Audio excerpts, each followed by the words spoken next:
E para fechar o curso, vamos falar de sensação de desempenho versus os números.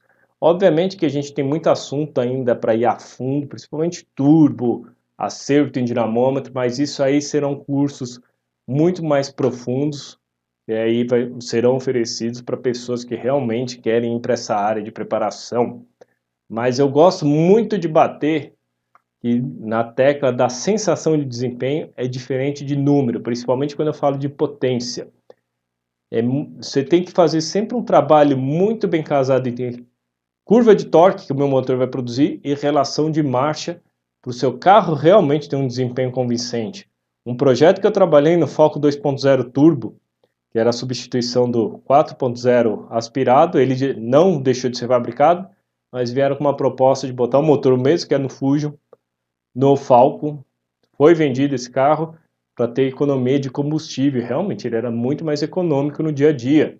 Mas houve, em termos de mercado, tinha uma certa resistência, principalmente porque o 4 litros lá dura 1 milhão de quilômetros. Aí o pessoal contestava se o 2.0 turbo ia durar tanto. A proposta na época era para ser concorrente direto com o Holden Commodore, ou vulgo Chevrolet Omega, que veio para o Brasil, 3 litros. Em potência, 20 cavalos a menos. O que veio para o Brasil era o 3,6, que era concorrente do Falcon 4 litros. Esse 3,6, 285 CVs, ou seja, 45 cavalos a mais que o Falcon. Lembrando que o peso, o porte dos carros são similares. Quando a gente começou as primeiras simulações, nem testando o carro, mas simulações, a gente foi ver que em sensação de desempenho, o Falcon 2.0 Turbo era melhor até que o carro que tinha 45 cavalos a mais. E para convencer gerente, pessoal de marketing disso, por quê? Eu tenho muito que trabalhar, na verdade, com a curva. Como que eu vou entregar isso? Não adianta eu ter uma potência elevadíssima em rotação extremamente alta, se no dia a dia, se eu soltar o carro na mão do leigo, ele vai falar que, poxa, em baixa rotação o carro 2.0 turbo responde mais e é muito mais ágil. Quem é muito boa nisso é a Volkswagen no mundo inteiro e aqui no Brasil. Durante muito tempo, aquele conceito que eu já comentei, tinha um Vectra GSI muito mais potente e o Gol GTI. Você soltava até o Santanão 2.0, não precisa nem ser o Gol GTI. Soltava na mão do leigo, o cara fala, não, o Santana é muito mais esperto. Porque ele entregava muito mais torque, muito mais potência e rotação mais baixa. No caso aqui desse comparativo, as curvas de torque de cada carro, então 2.0 turbo, ele já tinha um torque semelhante ao 3,6 aspirado concorrente, só que numa rotação mais baixa, e em relação ao 3 litros, muito maior. A única diferença, depois dos 6.000 RPM. Aí sim, que quando a gente olha na potência, no gráfico de potência, o GM vinha mais potência, mais de 6.000 a 6.500. Antes disso, ficava lá para trás, enquanto o 2.0 turbo acompanhava o outro que tinha 45 cavalos a mais, ele só perdia nas rotações altas. E aí, como você trabalha com relação de marcha, etc., você consegue compensar isso tudo e ser um carro que te dá a sensação de desempenho, solta na mão do leigo, e o cara fala, putz, o carro anda pra caramba. A GM, até mesmo aqui no Brasil, sempre trabalhou muito de divulgar potência alta, porque é realmente no final que vende o carro.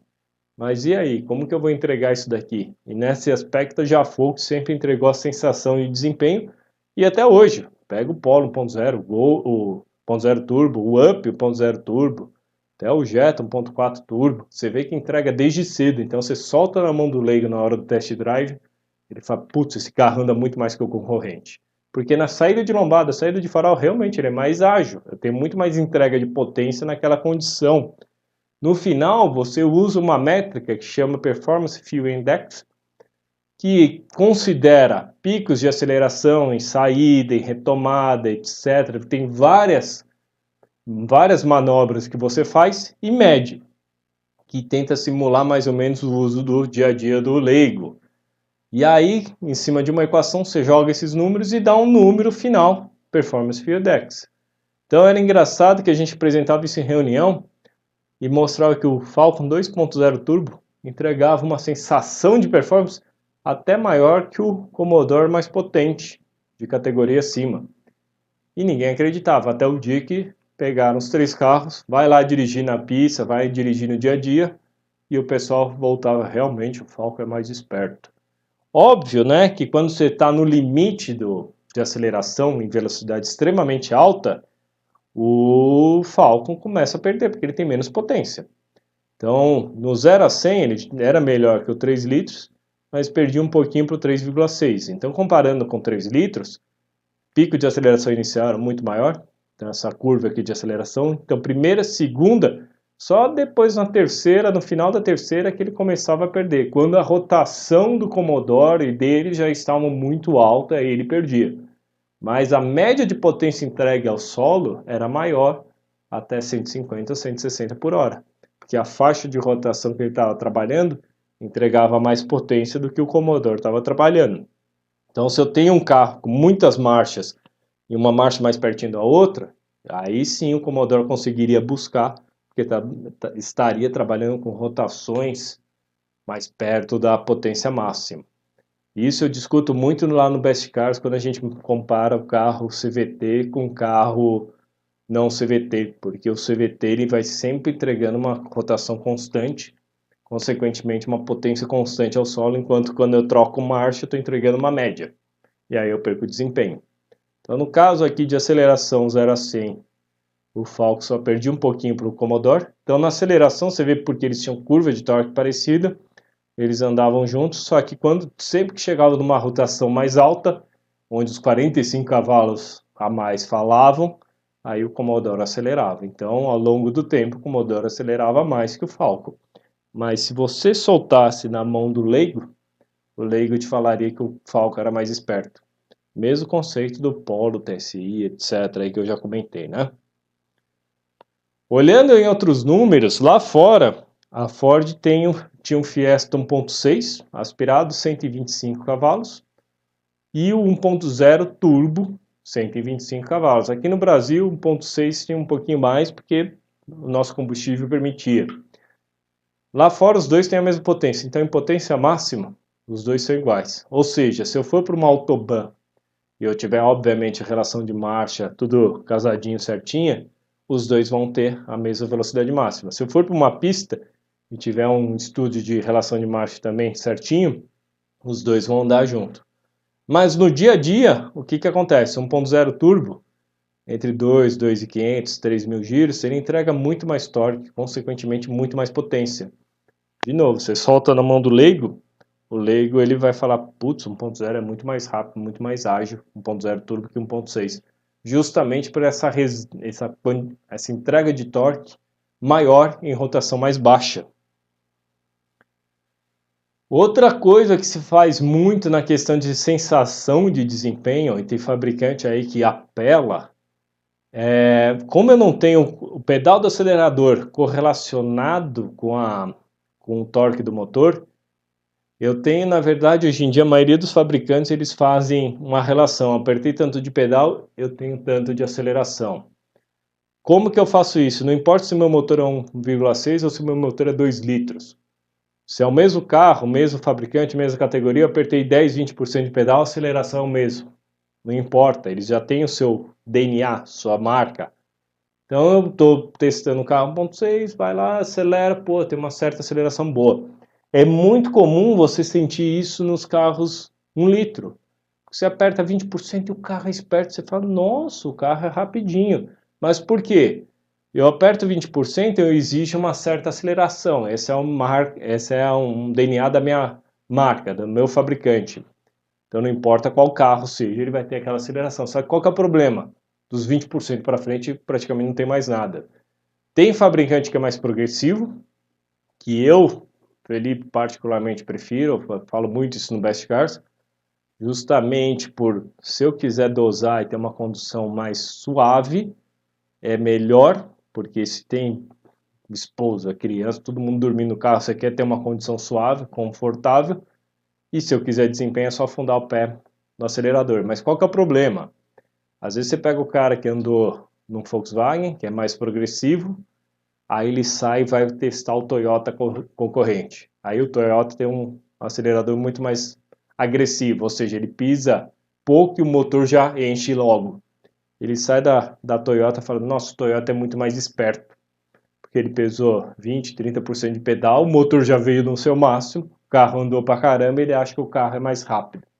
Então, mas no contrário, você vê muito carro aí, eu gosto de fazer o desafio eu vejo muito Hyundai aí em estacionamento, o desafio dos 10 km por hora, porque o negócio é tão agressivo, a progressão do pedal é tão agressiva que ou você não acelera nada e o carro não desacelera, ou você aperta um pelinho e o carro já acelera muito.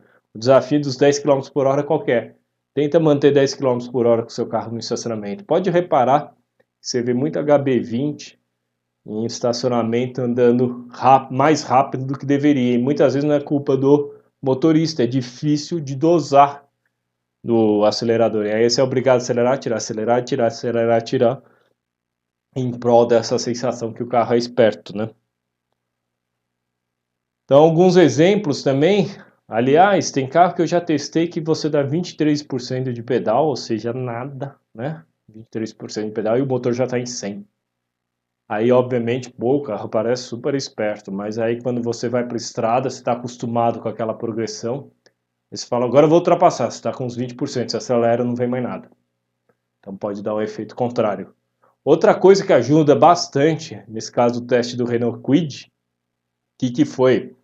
Os carros modernos eu tenho uma estratégia de auxílio de partida. Como que seria esse auxílio de partida ou de saída? Eles têm um sensor de posição na embreagem, no pedal da embreagem, que a hora que eu solto a embreagem, a própria central eletrônica acelera mais o motor sem que você comande isso no pedal. Então, quem dirige carro mais antigo, começa a ter, você costuma com carro novo, você vai dirigir carro antigo, a primeira saída você mota o motor. Por quê? Porque no passado quem tinha que fazer essa compensação era o motorista. Tipo, no que eu vou soltando o pé da embreagem, eu vou apertando o acelerador. Para o motor não morrer e ter a saída. Hoje em dia não importa se eu não tô, o que eu estou fazendo ali, o sistema me auxilia. Tem fabricante que tem uma progressão boa, porque eu não posso também auxiliar por inteiro. Olha esse teste aí do Renault Kwid. Em nenhum momento o pedal do acelerador foi pressionado. Então eu tenho velocidade, temos carga que o motor está produzindo, ele calcula a carga pela pressão no coletor de admissão, e tenho rotação. Em nenhum momento o pedal foi pressionado. A gente chegou em quarta marcha, sendo que teve um momento na terceira que ele chegou a quase 100% de pedal, 100% de motor, sem eu ter pressionado o pedal do acelerador. Meio esquisito, né? Além disso, de ser esquisito, qual que é o problema? Você não pode fazer um acerto desse tipo. Por que eu não posso fazer um acerto desse tipo? Se eu entrego o carro na mão de alguém que está aprendendo a dirigir, se sem querer aquela pessoa tira o pedal da embreagem muito rápido ou escapa, eu tenho que deixar o motor morrer.